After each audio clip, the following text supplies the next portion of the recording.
মা আনা আলাইহি ওয়া আসহাবি, আমি যার উপরে আছি, আমার সাহাবীরা যার উপরে আছে। আর যারা দলে দলে বিভক্ত হয়েছে তারা সবাই এই হাদিসটা দিয়েই বিভক্ত হয়েছে। কি বুঝলেন? জান্নাতের লিজ লাগলে নিয়ে যাও, আমার কাছে জান্নাতের ডিলারশিপ আছে, ভাবখানে এরকম। কোন কোন ক্ষেত্রে আমরা আবার মানুষকে সহি করতে করতে করতে সহি ভুল পথেও নিয়ে গেছে, এখানেও সমস্যা আছে, চতুর্দিক থেকে সমস্যা। আপনার ধর্মতাত্ত্বিক দৃষ্টিভঙ্গি দেখেন, পরিবারকে দেখেন, সমাজকে দেখেন, বিশ্বকে দেখেন, প্রতিটা সেক্টরে আপনি দেখবেন অর্থনীতি, ফিতনাময় পরিবেশে আপনি বাস করছেন। এখানে বসে যদি তৃপ্তির ঢেকুর তোলেন যে আমার সব ঠিক আছে, ইনশাল্লাহ আমি মরলেই জান্নাতের সার্টিফিকেট পেয়ে যাব, আমি বিনয়ের সাথে বলবো যে এটা ভুল হচ্ছে, এই চিন্তাটা ভুল হচ্ছে। কিছু প্র্যাকটিক্যাল কাজ আগে করা দরকার ছিল, আমাদের দরকার। তার মধ্যে প্রথমটা হচ্ছে জ্ঞান অর্জন করা। মুসলিম যুবকদের এখন প্রথম কাজ জ্ঞান অর্জন করা। বড় বড় চিন্তা পরে, আগে জ্ঞান অর্জন করেন। ইকরা বিসমি রাব্বিকাল্লাযী খালাক, এই আয়াতের উপর আমল করেন। কি জ্ঞান অর্জন করবেন? যারা মাদ্রাসা লাইনে পড়ছেন পড়তে থাকেন, যারা জেনারেল লাইনে পড়ছেন পড়তে থাকেন। উভয় দিকের যে দ্বিমের মেরুকরণ আছে, এটাকে আপনাকে হারমোনিয়াসলি কানেক্ট করতে হবে। যেমন কিছু সাবজেক্ট আপনাকে পড়তে হবে, আপনি মাদ্রাসা লাইনেই পড়েন আর জেনারেল লাইনেই পড়েন।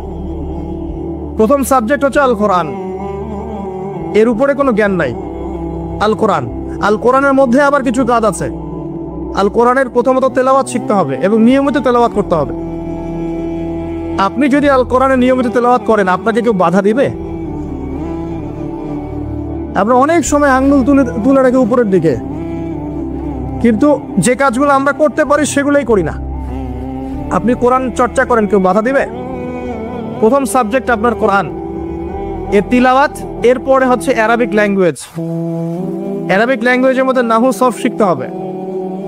মাদ্রাসা যে ক্লাসিক্যাল বইগুলো আছে সরফের এবং নাহুর, এসো আরবি শিখি, আবু তাহের মিসবাহ শাইখের যে কোর্সগুলো আছে, বরেন ওলামায়ে কেরাম যারা আছেন কওমি মাদ্রাসার এবং যারা অ্যারাবিক সেকশনে খেদমত করছেন, এদের কাছে গিয়ে পড়ে থাকেন, পড়ে থেকে অ্যারাবিকটা শেখেন। অ্যারাবিক শিখলে আপনি কোরআনের অর্থটা বুঝতে পারবেন।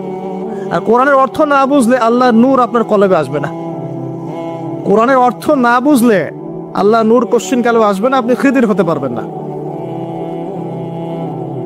এবং এই কোরআন কোনো সাম্প্রদায়িক বই নয়, এটা সবার জন্যে। এই কোরআন সবার জন্যে, পুরো মানব জাতির জন্যে। শুধু আমাদের মুসলিমদের অথরিটি না, এটা আমাদের পৈতৃক সম্পত্তি নয়, এটা পুরো মানব জাতির জন্য। এবং কোরআনের সাথে আপনাকে তাফসিরগুলো পড়তে হবে। আপনার কাছে যে তাফসিরটা ভালো মনে হয়, হোক সেটা জালালাইন অথবা মারিফুল কোরআন অথবা ইবনে কাসির, যেটা আপনার কাছে বেস্ট মনে হয় সেটাই পড়েন। আমি এখানে সংকীর্ণ মানসিকতা আর মানহাজ মাযহাবের এই যে বিভক্তি, এগুলো থেকে আপনাদেরকে ঊর্ধ্বে চিন্তা করতে বলছি। এগুলো ঊর্ধ্বে ওঠেন, আপনি পরিপূর্ণ জ্ঞান পাবেন ইনশাআল্লাহ। একটা সম্প্রদায়ের সাথে কানেক্টেড হয়ে থাকলে বাকিদের কাছ থেকে আর জ্ঞান পাবেন না, ফুল স্টপ। আপনি একটা সম্প্রদায়ভুক্ত হয়ে গেলে আপনি বাকিদের থেকে আর জ্ঞান পাবেন না। আপনার কাছে মনে হবে এটাই চূড়ান্ত হক, এর বাইরে কোনো হক নাই।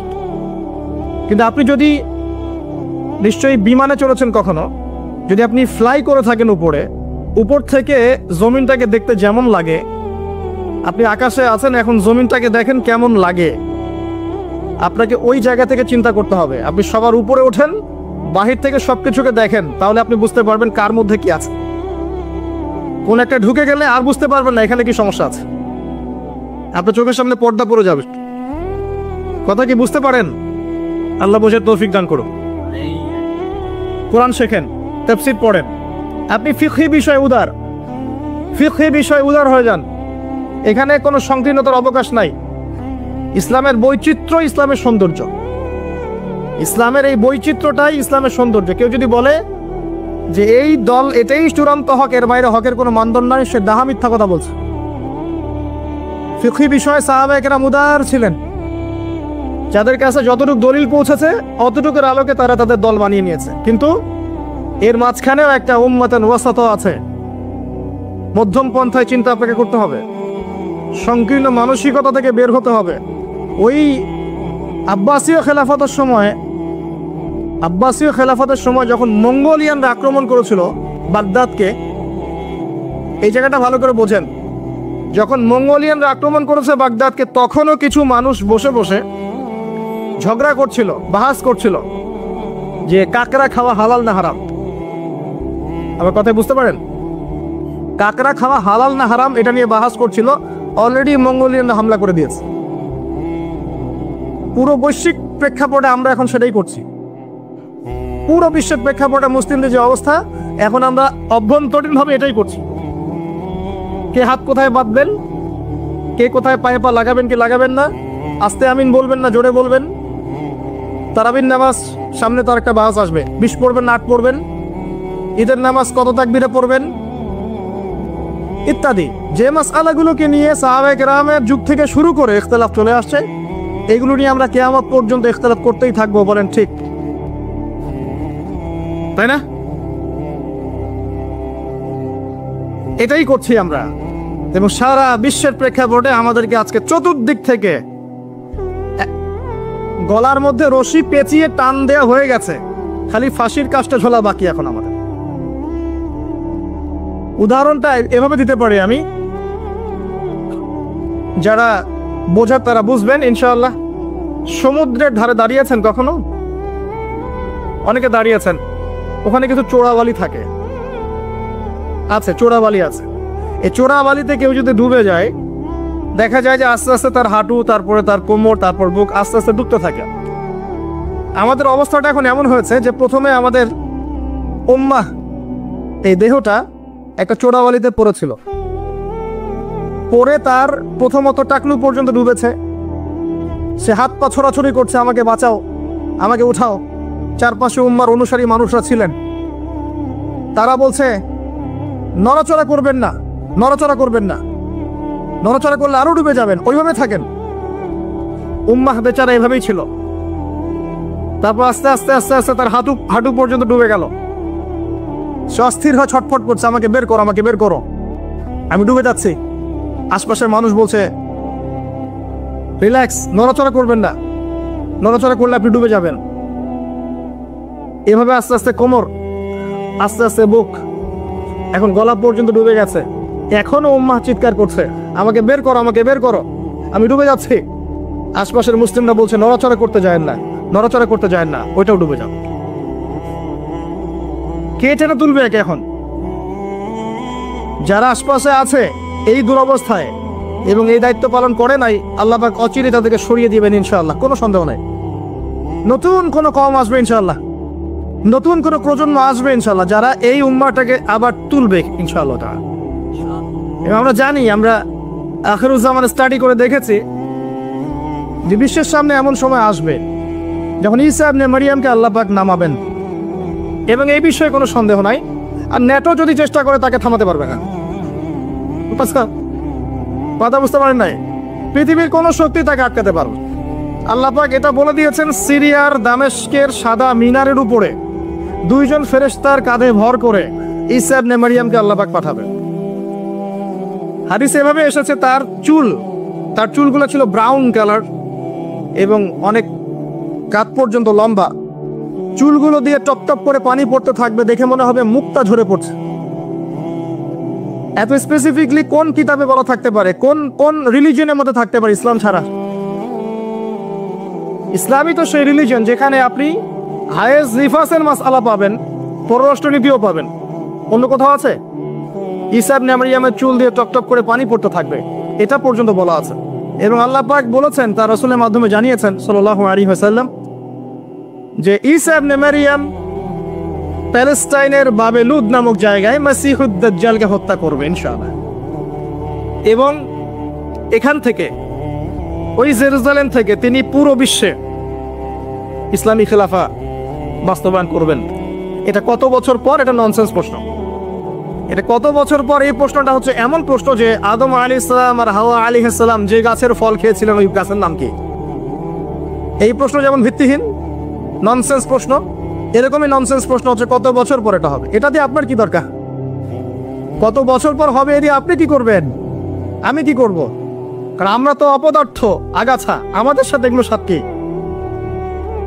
আমাদের তো বেসিকই ঠিক নাই। ঈসা ইবনে মারইয়াম এর হাতে আল্লাহ রাব্বুল আলামিন 40 বছর পৃথিবীর খেলাফা রাখবেন ইনশাআল্লাহ তাআলা। তখনকার যে প্রজন্মটা থাকবে, এই প্রজন্ম ইনশাআল্লাহ ওই চোরাবালিতে ডুবে যাওয়া উম্মাহকে টেনে বের করবে ইনশাআল্লাহ আযজা ওয়া জাল। এখন সময়ের অপেক্ষা করে বসে থাকার জন্য আপনাকে পাঠানো হয়নি, আমাকে পাঠানো হয়নি। আল্লাহ পাক কিছু দায়িত্ব দিয়েছেন। প্রথমটা বলছিলাম আপনাকে জ্ঞান অর্জন করতে হবে, এবং জ্ঞান অর্জনের প্রথম ধাপ হচ্ছে আল কোরআন।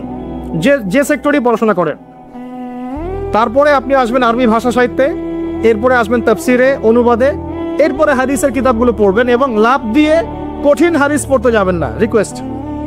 আগে লাভ দিয়ে খপ করে সহিহ বুখারী ধরতে যাবেন না, আপনি বিভ্রান্ত হয়ে যাবেন।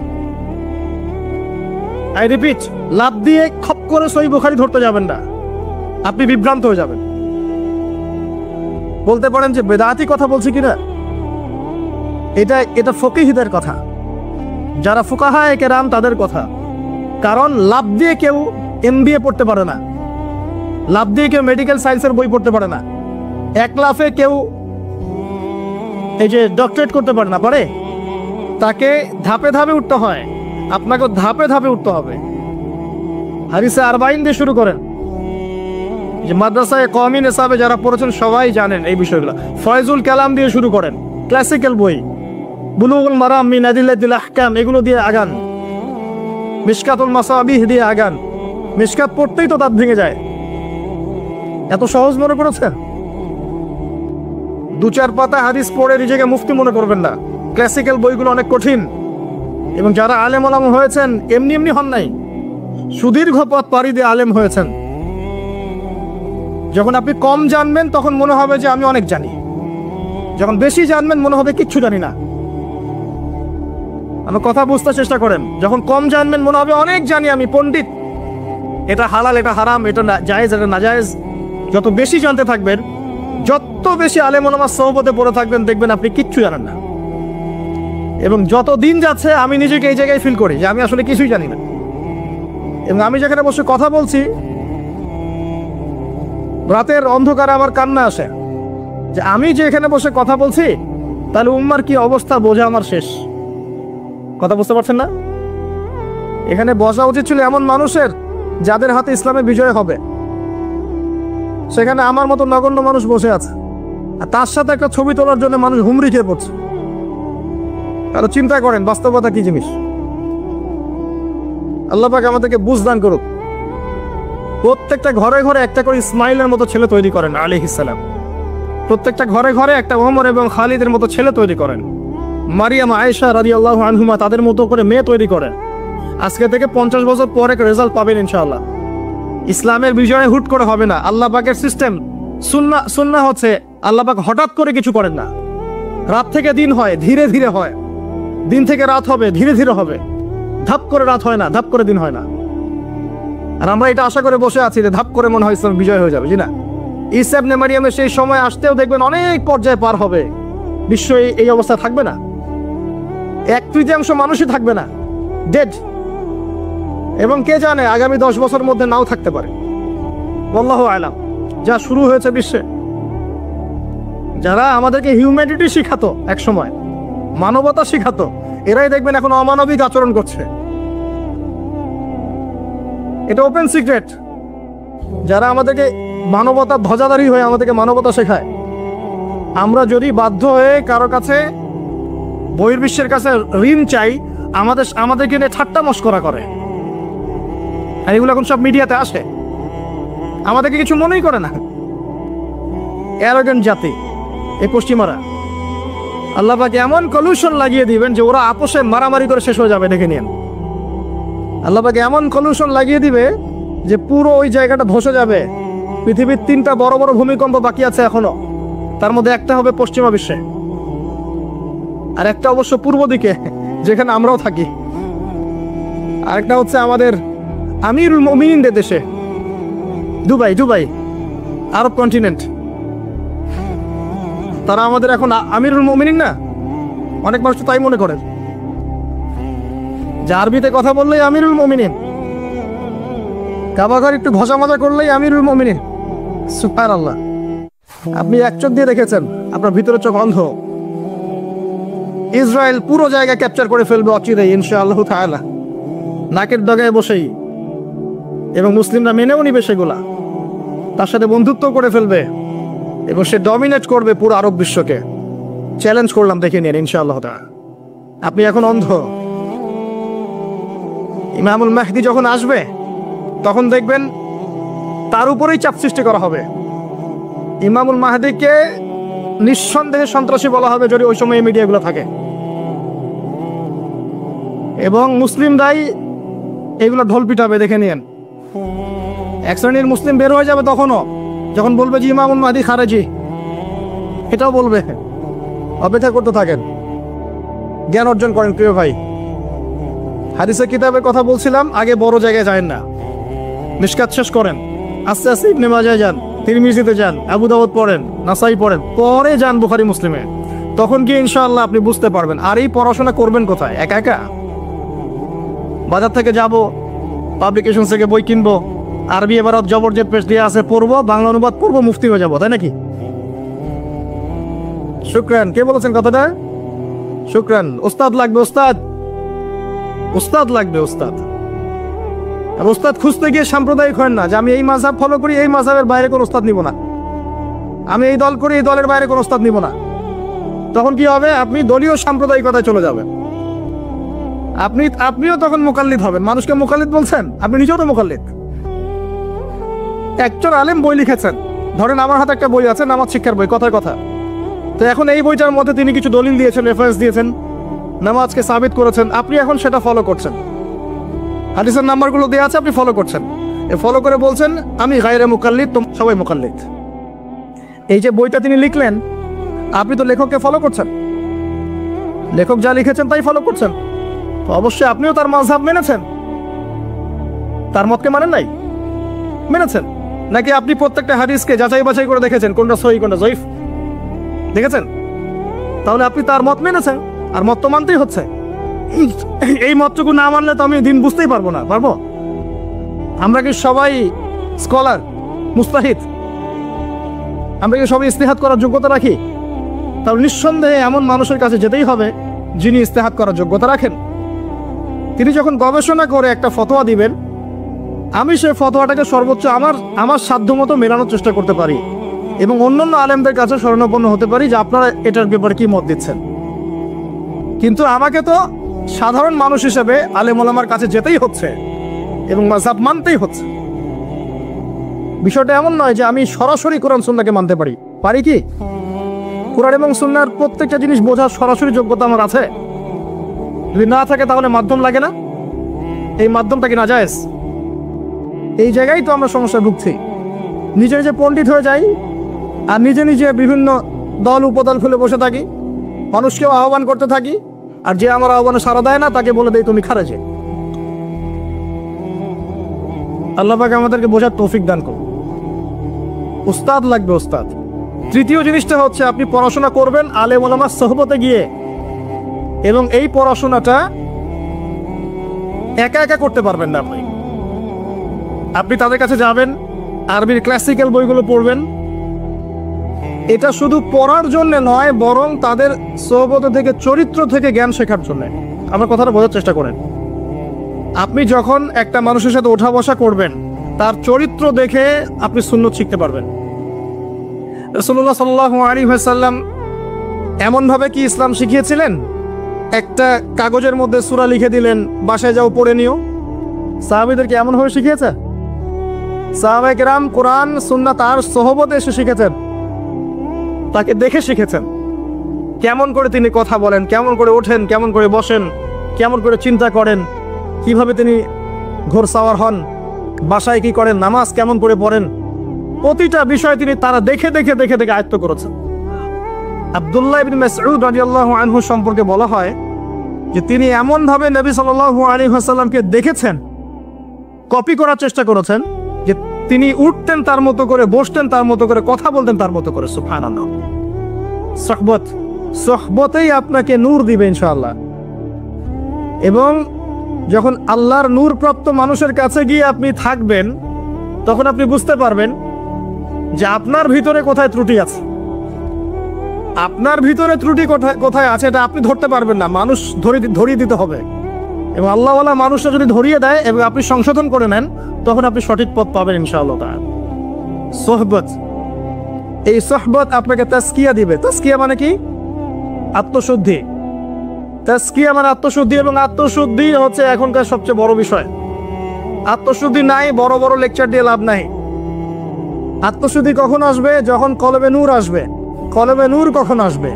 যখন আপনি বেশি বেশি কোরআন তেলাওয়াত করবেন, 1 নাম্বার। 2 নাম্বার, যখন আপনি বেশি বেশি মৌতের ফিকির করবেন। 3 নাম্বার, বেশি বেশি কবরের চিন্তা করবেন, পরকালের চিন্তা করবেন। 4 নাম্বার, বেশি বেশি আপনি আল্লাহর জিকির করবেন। 5 নাম্বার, বেশি বেশি আল্লাহর কাছে দোয়া করবেন।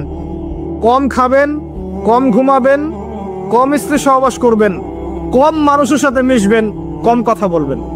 নূর আসবে ইনশাআল্লাহ। যত বেশি খাবেন, যত বেশি ঘুমাবেন, বেশি বেশি যৌন সম্পর্ক করবেন, হালাল হলেও বেশি বেশি করবেন, বেশি বেশি খাবেন, বেশি বেশি কথা বলবেন, আর বেশি বেশি মানুষের সাথে আড্ডা পিটায় বেড়াবেন, কলবের নূর নষ্ট হয়ে যাবে। এগুলো হালালের মধ্যে। আর হারাম যদি হয়, মদ পান করেন, জেনা করেন, ব্লু ফিল্মস দেখেন, পর্নোগ্রাফি দেখেন, মেয়েদের সাথে ডেটিং করেন, ফ্রি মিক্সিং করেন, আবিজাবি, তাহলে তো নূরের কোনো প্রশ্নই নাই, নূরের সাথে আপনার কোনো সম্পর্কই নাই তখন। এগুলোর পরেও আরো বিষয় আছে। এগুলোর পরের বিষয় হচ্ছে কলব থেকে কয়েকটা বিষয় দূর করতে হবে। আবার 1 নাম্বার, দুনিয়ার প্রেম। দুনিয়ার প্রেম দূর করতে হবে। দুনিয়াতে থাকতে হবে মুসাফিরের মতো। সকালে আছেন, সন্ধ্যার গ্যারান্টি নাই, সন্ধ্যায় আছেন, সকালের গ্যারান্টি নাই। দুনিয়াতে মুসাফিরের মতো। দুনিয়ার প্রেম দূর করতে হবে। 2 নাম্বার, মনের মধ্যে হিংসা রাখা যাবে না। কি রাখা যাবে না? যেটা রাখা আমাদের এখন ফরজ। এই হিংসা রাখা এখন মুসলিমদের ফরজ হয়ে গেছে। হিংসা না করলে পেটের ভাতটুকু হজম হয় না।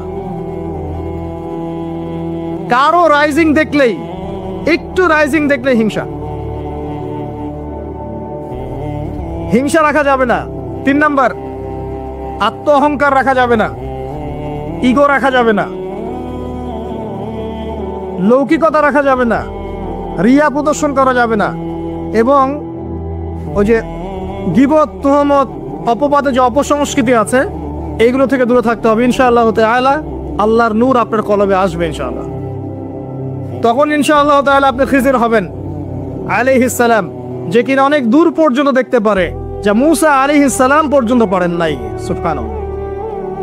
আসেন, এই খিজির আলাইহিস সালামকেই আল্লাহ পাক বলেছেন শেষ জামানার সবচেয়ে জ্ঞানী মানুষ। মানে জামানা না, পুরো ইউনিভার্সের সবচেয়ে জ্ঞানী মানুষ। মূসা আলাইহিস সালাম বলেছিলেন আমার চেয়ে জ্ঞানী কেউ নেই, আল্লাহ পাক বলেছেন খিজির আছে। শেষ জামানার সূরা আল কাহফ, এর মধ্যে তার কথা আছে। এটা আপনাকে ডাইরেকশন দিচ্ছে, শেষ জামানায় যদি আপনি হকপন্থী হতে চান, আলোর সন্ধান পেতে চান, খিদির আলাইহিস সালামের মতো দূরদর্শিতা সম্পন্ন হতে হবে। আল্লাহ পাক তৌফিক দান করেন। হাদিসের বইগুলো পড়েন, ওস্তাদের কাছে গিয়ে শেখেন। এরপরে সোহবত। সোহবত আপনাকে আত্মশুদ্ধি দিবে। আত্মশুদ্ধির কিছু পথ ও পদ্ধতি বলে দিলাম। এখানে আমি একটা হাদিস বলবো, এই হাদিসটা খুব ভালো করে শোনেন। আল্লাহ রাব্বুল আলামিন বলেছেন হাদিসে কুদসি, যে আল্লাহ পাক যেগুলো ফরজ করেছেন, ওয়াজিব করেছেন, এগুলো যখন একজন বান্দা নিয়মিত করতে থাকে এবং এর সাথেও নফল কাজ করতে থাকে, আল্লাহ পাক সেই বান্দাকে ভালোবেসে ফেলেন। আল্লাহ পাক যখন কোনো বান্দাকে ভালোবাসেন, তাকে ডেকে নিয়ে আসেন, তাকে ডেকে নিয়ে বলেন, সরি, এই যে আপনি ওঠাউঠি করছেন, আমার কনসেন্ট্রেশন নষ্ট হচ্ছে। যখন আল্লাহ পাক কাউকে ভালোবাসেন, তখন জিবরাইল আলাইহিস সালামকে ডেকে নিয়ে আসেন। ডেকে নিয়ে এসে বলেন যে পৃথিবীতে অমুকের পুত্র অমুক, তাকে আমি ভালোবাসি, হে জিবরাইল তুমিও তাকে ভালোবাসো। এরপর জিবরাইল আলাইহিস সালাম তাকে ভালোবাসতে থাকেন এবং অন্যান্য মালায়েকাদেরকে ডেকে জিবরাইল আলাইহিস সালাম বলেন, আল্লাহ অমুককে ভালোবাসেন, আমিও তাকে ভালোবাসি, তোমরা সবাই তাকে ভালোবাসো। এরপর সমস্ত ফেরেশতারা তাকে ভালোবাসতে শুরু করে। এরপর ফেরেশতা মণ্ডলী পৃথিবীতে আসেন, এসে দুনিয়াবাসীকে উদ্দেশ্য করে বলেন যে অমুকের পুত্র অমুককে আল্লাহ ভালোবাসেন, জিবরাইল ভালোবাসে, আমরা ভালোবাসি, তোমরা সবাই তাকে ভালোবাসো। এরপর দুনিয়ার মানুষদের কাছে তার মর্যাদা বাড়িয়ে দেওয়া হয়, তার দিকে মানুষের মনকে ঘুরিয়ে দেওয়া হয় এবং তার প্রতি মানুষের ভালোবাসা সৃষ্টি করে দেওয়া হয়। আল্লাহ পাকের নূর যখন আপনার ভিতরে আসবে ইনশাআল্লাহ দেখবেন আল্লাহ রাব্বুল আলামিন আপনার হাতে তার দিনের পতাকা দিবেন ইনশাআল্লাহ আযজা ওয়া জাল। তাসকিয়ার প্রয়োজন, তাসকিয়া না আসলে নূর আসবে না। লাভ নাই ভাই, প্রচুর ইবাদত বন্দেগী করে মনের মধ্যে অহংকার রেখে কোনো লাভ নাই। অনেক কিছু করছেন, নিজেকে মনে করছেন আপনি সুপিরিয়র, অন্যরা সব ককরোচ, আপনি জান্নাতের ডিলার, লাভ নাই। ইবলিসের আকীদা এটা ইবলিসের আকীদা। খলাকতানি মিন নার ওয়া খলাকতাহু মিন তিন। এখন যারা ইসলামের বিপক্ষে আছে তাদের মধ্যে থেকে আল্লাহ পাক খালিদ এবং ওমর রাদিয়াল্লাহু আনহুর মতো সাহাবী বের করতে পারেন। আল্লাহ পাকের সুন্নাহ বোঝা খুব দুষ্কর। যাকে আপনি তুচ্ছ করছেন আল্লাহ পাক তাকে হেদায়েত দিয়ে আপনার চেয়ে বড় জায়গায় নিয়ে যেতে পারেন। যাকে আপনি বড় কাফের মনে করছেন আল্লাহ পাক কাল তাকে হেদায়েত দিয়ে ইসলামের খেদমত করাতে পারেন। আবার আল্লাহ পাক আপনাকে, যিনি 5 ওয়াক্ত নামাজ পড়ছেন, রোজা রাখছেন, আপনাকে পথভ্রষ্ট করে দিয়ে জাহান্নামে নিতে পারেন। অতএব আত্ম অহংকারে কোনো সুযোগ নাই। তাসকিয়া দরকার। কদ আফলাহা মান যাক্কাহা ওয়া কদ খাবা মান দাসাহা। قد أفلح من تزكى وذكر اسم ربه فصلى بل تؤثرون الحياة الدنيا والآخرة خير وأبقى। তাসকিয়ার পরে কি করবেন? চেষ্টা করেন হালাল রিজিক অন্বেষণ করার। আল্লাহর ওয়াস্তে সুদ খায়েন না, আল্লাহর ওয়াস্তে ঘুষে যায় না, আল্লাহর ওয়াস্তে আল্লাহর দোহাই দিয়ে বলছি দুর্নীতি করেন না, আল্লাহর ওয়াস্তে মানুষের সম্পদ আত্মসাৎ করেন না। আল্লাহকে ভয় করেন, আল্লাহর ওয়াস্তে করেন, আল্লাহর ওয়াস্তে ছেড়ে দেন। হাত জোর করে রিকোয়েস্ট করছি, সুদ খায়েন না। নিজের মায়ের সাথে জেনার মতো অপরাধ, নিজের মায়ের সাথে জেনার মতো অপরাধ। এটা আমার কথা নয়, এটা মুহাম্মদ সাল্লাল্লাহু আলাইহি ওয়াসাল্লামের কথা। যাকে কবরে আপনাকে দেখানো হবে, যিনি আপনার জন্য সুপারিশ করবেন কাল কিয়ামতের মাঠে, যিনি আপনার জন্য হাউজে কাউসারের পানি নিয়ে দাঁড়িয়ে থাকবেন, আপনার উসওয়াতুল হাসানা, সেই মুহাম্মদ সাল্লাল্লাহু আলাইহি ওয়াসাল্লামের কথা। সুদ খেও না। এর সর্বনিম্ন পাপ নিজের মাকে বিয়ে করা, নিজের মায়ের সাথে জেনা করা। কেউ যদি এই সমাজে নিজের মায়ের সাথে জেনা করে থাকে, কালকে সকালে রাস্তায় বের হয়, আপনি চাইবেন তাকে রজম করে মেরে ফেলতে? চাইবেন না? এই কাজ দিব্যি আমরা করছি। সর্বোচ্চ পাপ সুদের, আল্লাহ এবং তার রাসূলের সাথে যুদ্ধ করা। অনেক দিন আয়াতটা বলেছি, আবারও বলছি, শোনেন। কারণ কিছু মানুষের কানে ঢুকতেই চায় না কথা। আর কয়েকটা কথা বলে শেষ করছে, অনেক রাত হয়ে গেছে, যত লম্বা হবে ফজরের নামাজ কাজা হয়ে যাবে। সেটা হলো আত্মশুদ্ধির পরে হালাল রিজিকের কথা বলেছে। আল্লাহর ওয়াস্তে সুদ খায়েন না, ঘুষ দুর্নীতিতে যায় না। এরপরে আমি যেটা বলবো যে প্রকৃত মিসকিনদের কাতারে আমরা যেন না দাঁড়াই, মানুষের সাথে জড়িত কোনো হক রাখেন না। আরো বলবো, পারিবারিক আদর্শ ঠিক করার চেষ্টা করেন। আমি জানি এটা খুব ডিফিকাল্ট, নিজেকে দিয়ে বুঝি এটা খুব ডিফিকাল্ট।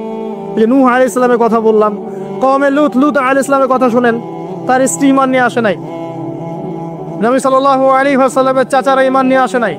এটাই সিস্টেম, এটাই নিয়ম। যখন দেখবেন দাওয়াত দিতে দিতে